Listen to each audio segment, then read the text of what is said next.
Assalamualaikum warahmatullahi wabarakatuh. Halo teman-teman semua, kembali lagi bersama aku Ariska Dalila dengan NIM B1A12311 dari Program Studi Ilmu Hukum Fakultas Hukum Universitas Jambi. Di sini aku ingin melanjutkan video aku yang sebelumnya yang sudah membahas terkait dari prinsip-prinsip WTO atau World Trade Organization. Nah, di video kali ini, aku akan membahas terkait dari proteksionisme perdagangan. Untuk mengetahui terkait apa itu proteksionisme dan apa manfaatnya, mari kita simak materi berikut ini. Nah, pertama kita akan membahas terkait apa sih itu proteksionisme. Proteksionisme adalah kebijakan ekonomi yang diambil oleh suatu negara untuk melindungi industri dalam negeri dari persaingan produk luar negeri. Nah, kebijakan ini itu diharapkan akan meningkatkan produksi barang dan jasa dalam negeri dengan memberlakukan tarif impor, pembatasan kuota, pemberian subsidi ataupun sejumlah hukum nasional sebagai instrumen untuk menekan atau melarang adanya kegiatan impor. Nah, apa sih tujuan dari proteksionisme itu? Tujuan dari proteksionisme adalah untuk melindungi industri baru. Dengan adanya tindakan proteksionisme ini, dapat memberikan kesempatan bagi industri-industri baru untuk berkembang, tumbuh, dan juga mencapai skala ekonomi yang memungkinkannya untuk bersaing secara efektif di pasar global di masa depan. Tujuan yang kedua adalah untuk menjaga lapangan kerja. Ini adalah upaya pemerintah untuk melindungi pekerja domestik dari persaingan tenaga kerja asing atau dari hilangnya pekerjaan akibat masuknya barang dan juga jasa impor yang lebih murah atau lebih kompetitif. Yang ketiga, itu untuk melindungi keamanan nasional. Ini juga adalah bentuk dari upaya pemerintah untuk melindungi industri-industri strategis di dalam negeri yang dianggap vital bagi pertahanan dan juga keamanan negara dari ketergantungan yang berlebihan pada pihak asing. Yang keempat adalah untuk mengurangi ketergantungan pada luar negeri. Proteksionisme ini dapat digunakan untuk mendorong pengembangan industri domestik di sektor-sektor strategis, sehingga dapat mengurangi ketergantungan kita terhadap negara lain serta meningkatkan kemandirian nasional. Nah, tujuan yang kelima itu untuk mengatasi ketidakseimbangan neraca perdagangan.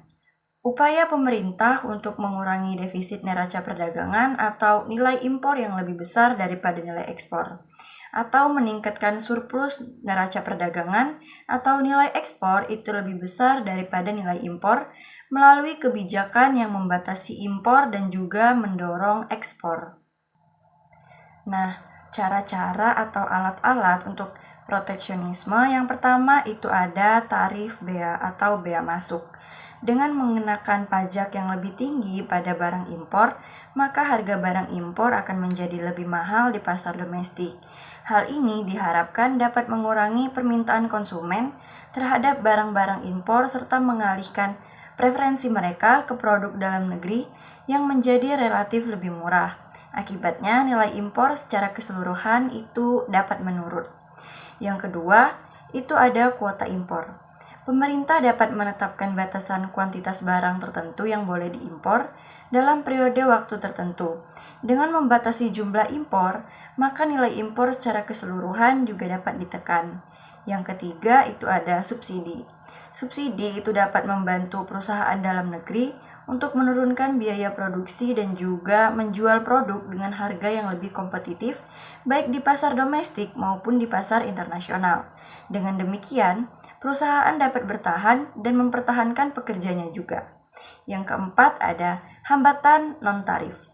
Berbagai regulasi, standar kualitas, atau persyaratan administratif yang rumit dapat mempersulit atau memperlambat masuknya barang impor, sehingga secara efektif dapat mengurangi volume impor. Yang kelima, ada manipulasi nilai tukar.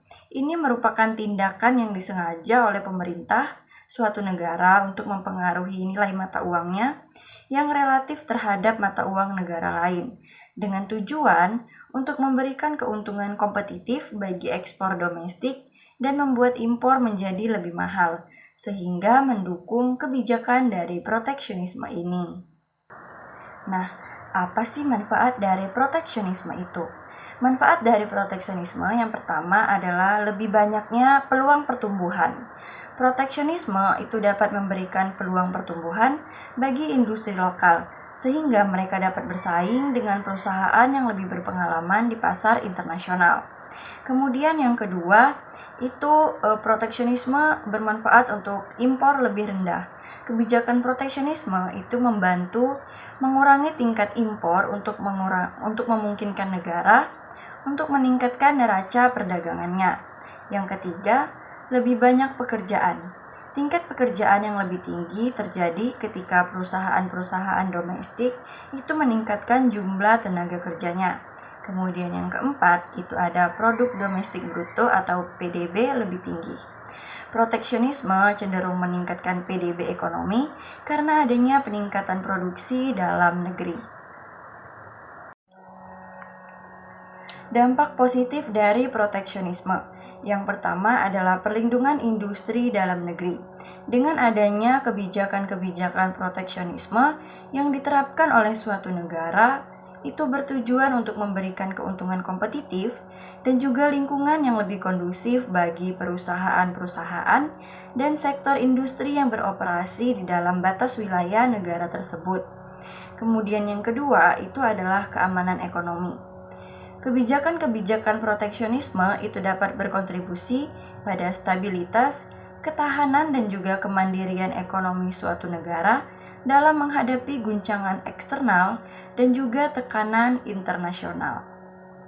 Negatif dari proteksionisme yang pertama adalah adanya perang dagang. Situasi konflik ekonomi yang terjadi ketika suatu negara itu menerapkan kebijakan proteksionisme seperti tarif impor atau kuota terhadap barang dan juga jasa dari negara lain, dan negara atau negara-negara yang terkena dampak membalas dengan tindakan proteksionisme yang serupa. Kemudian yang kedua itu peningkatan harga barang.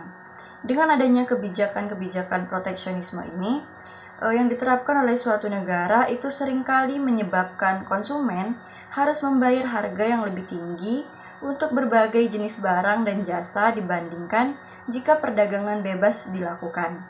Kemudian yang ketiga, itu ada penurunan efisiensi ekonomi, yakni kebijakan-kebijakan proteksionisme itu cenderung menghambat alokasi sumber daya yang optimal, mengurangi inovasi, dan juga menurunkan produktivitas secara keseluruhan dalam perekonomian suatu negara.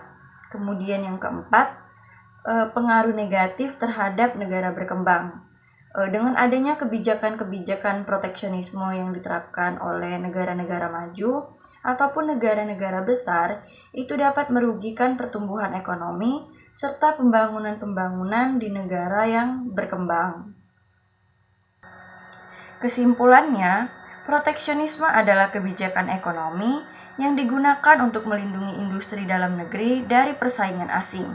Melalui berbagai bentuk seperti tarif, kuota impor, dan subsidi, proteksionisme dapat membantu memperkuat ekonomi domestik dan juga melindungi lapangan kerja. Namun, kebijakan proteksionisme juga memiliki kelemahan, terutama dalam menghambat perdagangan internasional dan juga menyebabkan kenaikan harga barang di pasar domestik.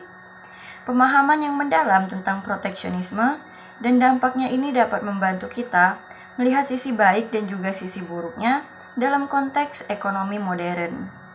Baik, sekian materi yang dapat saya sampaikan. Saya harap materi-materi yang saya sampaikan tersebut dapat menambah pemahaman bagi teman-teman semua.